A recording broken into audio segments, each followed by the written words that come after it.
So in this one, we're finding the area of quadrilateral ABCD.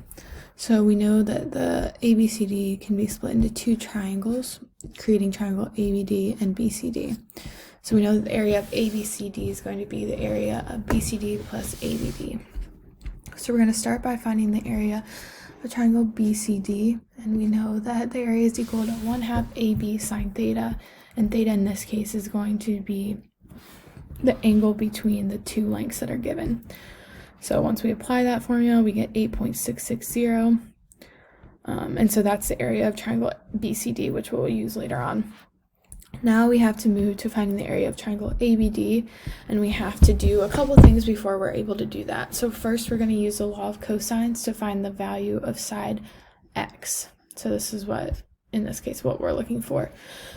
So applying the law of cosines, I think this is pretty clear. So a squared would be 4 squared plus 5 squared minus 2ab cosine theta. And again, theta is the angle between the two lengths that are given. So you get x is equal to radical 61.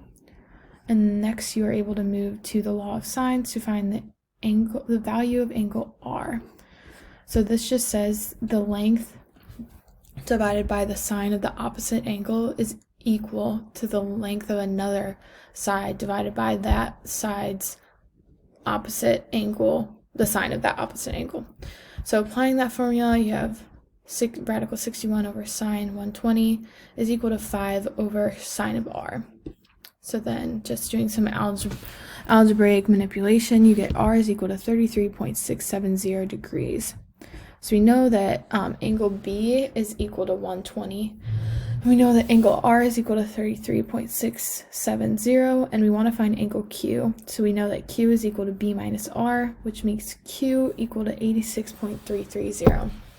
And with the information of x equal radical 61 and Q is equal to 86.330, we can use this information to again find the area of triangle ABD. So we have the area is equal to 1/2 AB sine theta. Apply that and you get 11.691.